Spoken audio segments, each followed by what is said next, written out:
দর্শক চ্যানেলে উত্তর আমেরিকা নিয়মিত আয়োজন প্রবাসের কথা আপনাদের স্বাগতম। পুরো অনুষ্ঠান জুড়ে আপনাদের সাথে আছি আমি রেজওয়ানা ইলফিস। আজকে আমার সাথে অতিথি হিসেবে যিনি স্টুডিওতে উপস্থিত আছেন তিনি হচ্ছেন জিল্লুর রহমান জিল্লু, সাবেক সাধারণ সম্পাদক যুক্তরাষ্ট্র বিএনপি এবং বর্তমানে কেন্দ্রীয় নির্বাহী সদস্য বিএনপি। আপনাকে অনেক অনেক স্বাগতম এবং ধন্যবাদ আমার অনুষ্ঠানে আসার জন্য। কেমন আছেন? ভালো, আপনাকে ধন্যবাদ, চ্যানেল আইকেও ধন্যবাদ, চ্যানেল আইদের দর্শকদেরকে ধন্যবাদ। দিনকাল কেমন যাচ্ছে? এখন তো আপনাদের দিন, আমি এভাবেই শুরু করি আসলে। আমাদের বলতে বাংলাদেশের হ্যাঁ, যারা গত 16 বছর যাদের দিন ছিল না তাদের দিন অবশ্যই। তো এমনি তো ভালো, সব ঠিক আছে, বাট আমাদের তো যে ভালো থাকার কথা, যে ভালো থাকার এক্সপেকটেশন নিয়ে মানুষ সংগ্রাম করছে, সেই জায়গাটাতে আমরা এখনো পৌঁছতে পারিনি। জি ভাইয়ের রাজনীতি তো একদম ছাত্র জীবন থেকে, আমি যতটুকু জেনেছি আপনার সেই যখন আপনি ঢাকা ইউনিভার্সিটিতে ছিলেন 1982-তে, যদি সেই শুরুটা যদি আমাকে ছোট্ট করে একটু বলতেন। বিশ্ববিদ্যালয়ে যখন ভর্তি হই তখন আমি শহীদ রাষ্ট্রপতি জিয়া রহমানের আদর্শে, তার চলাফেরা আমি খুব আকৃষ্ট হই এবং সেই থেকে ছাত্রদলের সাথে সম্পৃক্ত। পরবর্তীতে তিনি শাহাদাত বরণ করেন। আমার সৌভাগ্য হয়েছিল তার জানাজায় থাকার। আমি তখন ঢাকা বিশ্ববিদ্যালয়ের ছাত্র, তার জানাজায় ছিলাম, সেই ঐতিহাসিক জানাজায় আমিও ছিলাম। পরবর্তীতে আমি সার্জেন্ট জলক হল, যেটা আপনার ইকবাল হল বলতো আগে পাকিস্তান পিরিয়ডে, ইকবাল হলের আমি ছাত্রদলের প্রতিষ্ঠাতা সেক্রেটারি ছিলাম। পরবর্তীতে আমি জসীমউদ্দৌলা হলে চলে আসি। সেখানে আমাদের বিএনপি নেতা আমাদুল্লাহ আমান, আমাদের গুম হওয়া নেতা ইলিয়াস আলী, একই হলেরই আমরা খুব ক্লোজ ফ্রেন্ড একসাথেই। আরো যারা রয়েছেন তৎকালীন এরশাদ বিরোধী আন্দোলনে, 90 এরশাদ বিরোধী আন্দোলনে যারা নেতৃত্ব দিয়েছিলেন, ছাত্র নেতৃবৃন্দ ছিলেন, আমরা সবাই বন্ধু, আমরা একসাথেই আমরা আন্দোলন করেছি। 90-এর এই আন্দোলনের চূড়ান্ত অবস্থানে যাওয়ার আগেই আমি আমেরিকা চলে আসি। আচ্ছা, তারপরে দীর্ঘ 35 বছর এইরকমই আমরা আসি। এখানে আসার পরে আমাদের সাবেক শিক্ষা প্রতিমন্ত্রী আহসানুল হক মিলন সাহেব এবং আমি, আমাদের এখানে ডাক্তার মুজিবুর রহমান, আরো আমাদের তখন হাতে গোনা লোক, আমরা 1987-এ আমরা প্রথম এখানে যুক্তরাষ্ট্র বিএনপির গোড়াপত্তন করি। মানে কার্যক্রম শুরু হয় মাত্রই তখন শুরু হয়। তখন আমাদের বিএনপির মহাসচিব ছিলেন প্রয়াত ডাক্তার একিউএম বদরুজ্জামান চৌধুরী, এবং উনি তখন আর এই এখনকার মতো এত জ্যাকসন এইটে একটা মাত্র বাঙালি দোকান ছিল, তখন সব ইন্ডিয়ান পাকিস্তানের দোকান ছিল। মানে আমাদের কমিউনিটি খুবই ছোট ছিল, খুবই ছোট ছিল। আমরা মোস্টলি অনুষ্ঠান করতাম তখন ডাউন টাউন 6th স্ট্রিট, ওইখানে আমাদের বাঙালিদের অনেক রেস্টুরেন্ট ছিল, সেখানেই আমাদের অনুষ্ঠানগুলো হতো। সেই থেকে যাত্রা শুরু করি। সেই তো আপনারা 90, আপনি বলছিলেন যে তখন থেকে আপনার শুরু। আমি যদি 2024-এ চলে যাই, এই যে সবাই বলি আমরা যে গণ অভ্যুত্থান, এই যে আপনাদের ভূমিকা, বড় একটা ভূমিকা তো বিএনপি ছিল, পুরো ওয়ার্ল্ড ওয়াইড ছিল, সব কিছু তো আসলে এটার সঙ্গে যুক্ত। অন্তর্বর্তী সরকারের এই যে 1 বছর পার করলো, তারা কতটুকু আসলে প্রত্যাশা পূরণ হয়েছে? প্রথমত আমি বলি যে বিষয়টা এরকম না 2 মাসের মধ্যে একটা আন্দোলনের মধ্যে দিয়েই এই বিজয় অর্জিত হয়েছে। এখানের মধ্যে গত 16 বছরের অনেক ক্ষোভ ছিল, অনেক ত্যাগ তিতিক্ষা ইনভলভ। একটা আমি এইভাবেই বলি যে একটা দেশলাইয়ের মধ্যে অনেক কাঠি থাকে, প্রত্যেকটা কাঠি কিন্তু জ্বলার জন্য প্রস্তুত থাকে। কেউ একজন জ্বালিয়ে দিতে হবে, জ্বালিয়ে দিলে সব একসাথে জ্বলে যায়। তা আমরা গত 16 বছর অনেক ত্যাগ তিতিক্ষা, আমাদের প্রায় লক্ষাধিক লোক মামলা নিয়ে ঘুরেছে, বাসা বাড়িতে থাকতে পারেনি, 1000-এর উপরে লোক গুম হয়েছেন, 1000-এর উপর লোক আমাদের নেতাকর্মীরা বিচার বহির্ভূত হত্যাকাণ্ডের শিকার হয়েছেন। জেলে তো কত মানুষ জেল খেটেছেন। মাননীয় চেয়ারপারসন বেগম খালেদা জিয়াকে 10 বছরের একটা মিথ্যা মামলা দিয়ে 6 বছর তাকে কারা অন্তরণ করে রাখা হয় এই বৃদ্ধ বয়সে। তো অনেক যন্ত্রণা, অনেক ত্যাগ তিতিক্ষার মধ্য দিয়ে প্রস্তুত ছিল। এবং শুধু যে বিএনপি প্রস্তুত ছিল, পুরা বিভিন্ন সেক্টর সবাই কিন্তু যার যার অবস্থান থেকেই কিন্তু শোষণের শিকার হচ্ছিল, বৈষম্যের শিকার হচ্ছিল। তো সবকিছু মিলিয়েই এই জুলাই আন্দোলনে, ছাত্র আন্দোলনের, বৈষম্য বিরোধী আন্দোলনের মধ্য দিয়ে জিনিসটা ধীরে ধীরে একদফা আন্দোলনে চলে যায়। তা আমরাও এই প্রবাসে আন্দোলন করি। আমরা এই প্রবাসে বাংলা, যেহেতু আমাদের নেতৃবৃন্দের সাথে, সিনিয়র নেতৃবৃন্দের সাথে আমাদের কমিউনিকেশন ছিল, ওনারা আমাদেরকে ইনস্ট্রাকশন দিয়েছেন যে এই মুভমেন্ট, এটা গণ বিপ্লব, এই বিপ্লবের সাথে সর্বাত্মক সহযোগিতা করার জন্য। তা আমরা প্রথম বাংলা ব্লকের দিয়ে, যেহেতু এটা কোনো দলীয় বিপ্লব ছিল না, আমরা বাংলা ব্লকের ইউএস এর নাম দিয়ে প্রথম টাইম স্কয়ারে প্রোগ্রাম করি। এখানে ছাত্ররা করেছিল, আমরা করেছি, বাট এই উদ্যোগটা ছিল প্রথম আমাদের প্রবাসে, এবং আমরা সেখানে কয়েক হাজার লোক ছিল। পরবর্তীতে একই জিনিস আমরা করেছি জাতিসংঘের সামনে, একই জিনিস আমরা করেছি এই ডাইভার্সিটি প্লাজা, হাজার হাজার লোক ছিল। এবং আমাদের তখন বাংলা ব্লকেটের পক্ষ থেকে আমাদের মুভমেন্টের একটা আইকন ছিল, আমরা প্রায় 70 ফিট বাই 40 ফিট একটা ফ্ল্যাগ আমরা করেছিলাম। সেই ফ্ল্যাগটা নিয়ে একটা আইকন ছিল ওই মুভমেন্টের প্রবাসে।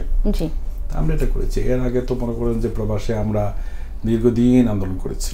আসলে আপনাদের তো আমি বলবো যে বিএনপির একটা প্রথম যে চাওয়া ছিল সেটা হচ্ছে অবাধ সুষ্ঠু নির্বাচনের তারিখ ঘোষণা, এবং সেই নির্বাচন তারিখ যদিও এখনো ঘোষণা হয়নি। আমরা এর মধ্যে আমাদের প্রধান উপদেষ্টা তিনি কিন্তু বলেছেন যে ঈদের আগে নির্বাচনটা করবেন এবং ডিসেম্বরের মধ্যে সমস্ত প্রস্তুতি শেষ করতে বলেছেন। এখন প্রশ্ন হলো যে জুলাই আন্দোলনের সাথে যেই দলগুলা, আমরা তো আমাদের দল থেকে তারই নির্বাচনের ঘোষণাকে স্বাগত জানানো হয়েছে। আমরা আমাদের দল প্রস্তুতি নিচ্ছেন এবং বাকি যে দলগুলা রয়েছেন হয়তো অনেকের অনেক কিছু হতাশা, কিছু দাবি রয়েছে, সেগুলো ইনশাল্লাহ আমরা বিশ্বাস করি সেগুলো আলোচনার মাধ্যমে শেষ হবে। এই বাংলাদেশ দীর্ঘদিন পর, প্রায় 16 বছর পর একটা সুষ্ঠু সুন্দর একটা নির্বাচন। আপনি একজন রাজনীতিবিদ হিসেবে আপনার কাছে একটি প্রশ্ন, সেটা হচ্ছে এনসিপি নিয়ে আপনার কিছু বলার আছে কিনা? এনসিপি তারা একটা দল করেছেন, তারা এই আন্দোলনে ছিলেন, তারা এই আন্দোলনের নেতৃত্ব দিয়েছেন, তাদের অনেক পারফরমেন্স রয়েছে আন্দোলনের পিছনে। তারা নতুন দল করেছেন, দল তো করতে পারেন, দল করার কোনো দোষে কিছু না। আমরা দেখেছি বরাবরই যে জাতীয় নির্বাচনে পরপরই বা আগে পিছে কিন্তু আমাদের স্থানীয় নির্বাচন, সেইটার সম্পর্কে আপনার কোনো ধরনের কোনো স্থানীয় নির্বাচন সেটা কি? স্থানীয় নির্বাচন কিন্তু জাতীয় নির্বাচনের মতো একই দিনে হয় না, আগে পিছে, হ্যাঁ, পর্যায়ক্রমে। হ্যাঁ, কখনো দেখবেন আপনি কি বলে মিউনিসিপ্যালিটি ইলেকশন হয়, কখনো ইউনিয়ন পরিষদের উপজেলা ইলেকশন হয়। তো এটা একটা পর্যায়ের ব্যাপার, বিভিন্ন পর্যায়ক্রমে হয়। আর যেহেতু আমাদের মূল সমস্যা হলো যে একটা গণতান্ত্রিক সরকার ব্যবস্থা প্রতিষ্ঠা, সেই গণতান্ত্রিক সরকার ব্যবস্থা প্রতিষ্ঠা করতে হলে প্রথমে জাতীয় নির্বাচনটাই প্রয়োজন। জাতীয় নির্বাচন হওয়ার পরে মানে অন্তর্বর্তী সরকারের মূল দায়িত্ব হবে জাতীয় নির্বাচনটাকে সম্পন্ন করা। নির্বাচনটা পরের বিষয়, সে স্থানীয় নির্বাচন দিয়ে তো আর সরকার করতে হয় না, তো সেটা অ্যাডমিনিস্ট্রেটিভ ব্যাপার। সেটা পরে যে সরকার আসবে, গণতান্ত্রিক সরকার, তারা সেটা করে নেবে। এই মুহূর্তে প্রথম মানুষের প্রত্যাশা হলো জাতীয় নির্বাচন। বাংলাদেশের মানুষ কিন্তু দীর্ঘ 15 বছর জাতীয় নির্বাচন সত্যিকার অর্থেই বাংলাদেশ মানুষ এনজয় করতে পারেনি।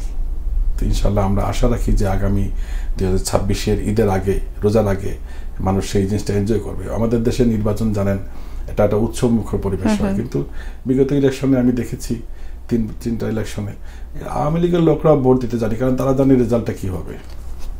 তো মানুষ এই উৎসবটা মানুষ অর্জন করতে পারেনি, আশা করি সেটা আগামীতে করবে। মানে এখন তো আসলে প্রবাসীরাও দাবি হচ্ছে যে তারাও যেন প্রবাসে বসেই ভোট দিতে পারে, সেটার মানে যারা আসলে অন্তর্বর্তী সরকারে আছে, আমি আবারও সেদিকে যাচ্ছি, এরকম কোনো কিছু তাদের সাথে কথা হচ্ছে কিনা আপনাদের? কারণ একটা বড় অংশ কিন্তু প্রবাসীদের ভোট দেওয়ার বিষয়টা কি বলে, এই বিষয়ে সরকার উদ্যোগ নিয়েছেন। প্রবাসীদের ব্যাপারে আমি বলি আপনাকে, প্রবাসীদের ব্যাপারে সর্বপ্রথম বেগম খালেদা জিয়ার নেতৃত্বে যে গভর্নমেন্ট ছিলেন, সেই সরকারের প্রথম প্রবাসীদের ব্যাপারে ভূমিকা নেওয়া হয়, প্রবাসী মন্ত্রণালয় করা হয়, প্রবাসীদেরকে বিভিন্ন ফ্ল্যাট প্লট বাংলাদেশে দেওয়ার সুব্যবস্থা করা হয়। এবং বর্তমান সরকার প্রবাসীদের ভোটাধিকারের ব্যাপারে তার নিশ্চিত করেছেন প্রধান উপদেষ্টা। আমি আশা করব তিনি এটা কার্যকর করবেন। আর আরেকটা বিষয় আমি আপনাদের এই অনুষ্ঠানের মাধ্যমে আমি সরকার, বর্তমান যে তত্ত্বাবধায়ক সরকার, অন্তর্বর্তী সরকারের কাছে আমি দাবি রাখতে চাই, বাংলাদেশে যেভাবে 30% মহিলাদের জন্য কোটা রাখা হয়েছে, আমি আমাদের দলের পক্ষ থেকে এবং আরো অন্যান্য আলোচনা আমি দেখেছি যে আলোচনার মধ্যে এসেছে যে সেই কোটাটা আরো বাড়ানোর জন্য। আশা করি সেটা বাড়বে, যাতে মহিলাদের রাষ্ট্রীয় এবং সামাজিক অংশগ্রহণটা আরো যেন বৃদ্ধি হয়, আমাদের প্রয়োজন। পাশাপাশি আমি মনে করি যেহেতু প্রবাসীরা বাংলাদেশের অর্থনৈতিক উন্নয়নে গার্মেন্টসের পরেই প্রবাসীদের রিমিটেন্স সবচেয়ে বড় ভূমিকা রাখে, পাশাপাশি এই প্রত্যেকটা গণতান্ত্রিক মুভমেন্টে প্রবাসীরা কিন্তু একটা অবস্থান রাখে, আমরা পার্টিসিপেট করি। আমার অনুরোধ থাকবে যে প্রবাস থেকে অনেকেই কিন্তু দেশে যে সেটা নির্বাচনের মাধ্যমে হোক অথবা অন্যভাবেই হোক দেশে কন্ট্রিবিউট করতে চান, দেশের উন্নয়নে পার্টিসিপেট করতে চান। প্রবাসে অনেকেরই সেই এক্সপার্টিস রয়েছে, সেটা আইটি বিষয় হোক, ডাক্তার হোক, অন্য যে কোনো বিষয় হোক, অনেক এক্সপার্টিস রয়েছেন, তারা যেন সেই সুযোগটা পান। কিন্তু তারা যদি সেই এলাকায় যে পার্লামেন্ট ইলেকশন করতে যান, প্রথমেই যারা স্থানীয়ভাবে সেখানে সবসময় অ্যাক্টিভ, তাদের কাছে বাধাগ্রস্ত হন। তা আমার একটা প্রস্তাব থাকবে, সেই প্রস্তাবটা আমরা অনেকেই বলি প্রবাসীদের পক্ষ থেকে, যে আগামী সংসদে, এই সংসদে না হোক, পরবর্তী সংসদ হোক, যখনই হোক, প্রবাসীদের জন্য, যেহেতু বাংলাদেশ প্রবাসী নির্ভর একটি দেশ, আমাদের অর্থনীতি, প্রবাসীদের জন্য একটা কোটা সিস্টেম করা হোক, যে প্রবাসীদেরকে সংসদে এই কোটা ভিত্তিতে, মহিলাদের মতো কোটার ভিত্তিতে প্রবাসীদেরকে যদি সেখানে উন্নয়নে পার্টিসিপেট করা যায়, তাহলে এই সমস্যাটা হবে না। এটা একটা আমার মনে দেশের জন্য এটা ভালো হবে। আমাদের অনেক স্মার্ট লোক রয়েছেন যারা বিদেশে মানে কাজ করেন, চাকরি করেন, বিদেশে তাদের এক্সপার্টিসটা স্পেন্ড করেন, সেই জিনিসটা আমরা দেখে নিয়ে যেতে পারবো। এখন অনেক ভালো ভালো ডাক্তার রয়েছেন, তারা দেশে যাবেন। আরো অন্যান্য দিক দিয়ে অনেক ভালো ভালো এক্সপার্টিস রয়েছেন, তারা দেশে যাবেন। বিজনেসম্যান আছেন, সেই সুযোগটা করে দেওয়া উচিত। আমার দাবি থাকবে যে একটা নির্দিষ্ট কোটা করা উচিত প্রবাসীদের জন্য জাতীয় সংসদে। এই যে জুলাইয়ের যে সনদপত্র, এটা নিয়ে কিছু বলার আছে? প্রক্লেমেশনে এত ডিটেইলস আসে না। প্রক্লেমেশনটা কি? প্রক্লেমেশনে এত ডিটেইলস আসে না। প্রক্লেমেশন যেটা দেওয়া হয়েছে সংক্ষিপ্ত, সেখানে মেজর জিনিসগুলো টাচ করা আছে। পিলখানার ঘটনা বা শাপলার ঘটনা আর 7 নভেম্বরের ঘটনা একই জিনিস না। পিলখানার ঘটনা, শাপলার ঘটনা আর জুলাই অভ্যুত্থান এক জিনিস না। তো এখানে বা 1971-এর মুক্তিযুদ্ধ এক জিনিস না। এগুলো হলো মেজর জিনিস। মেজর জায়গাগুলোতে, পয়েন্টগুলোতে, টার্নিং পয়েন্টগুলোতে টাচ করা হয়েছে। আমি বিষয়টাকে এইভাবে বলবো, এবং আমি আমার দলের পক্ষ থেকে স্বাগত জানানো হয়েছে, আমরাও স্বাগত জানাই। এবং যদি কারো অন্য কোনো অ্যাড করার প্রশ্ন থাকে, যেটা সরকারের সাথে আলাপ করতে পারেন, যদি সেটা অ্যাড করার মতো হয়ে থাকে, কিছু অ্যাড করবেন প্রক্লেমেশনে। But so far proclamation is very nice, আমরা এটাকে স্বাগত জানাচ্ছি। জাতীয় নির্বাচনে আপনার অংশগ্রহণ করার কোনো ইচ্ছা আছে কিনা? আমি আসলে আমার নির্বাচন করার, আমার এলাকা, আপনি তো সিলেট কত আসনে? আপনার 6 বেনিবাজার গোলাপগঞ্জ। আমি বিগত 21 বছর পর আমি দেশে গিয়েছিলাম এই জানুয়ারিতে। আচ্ছা।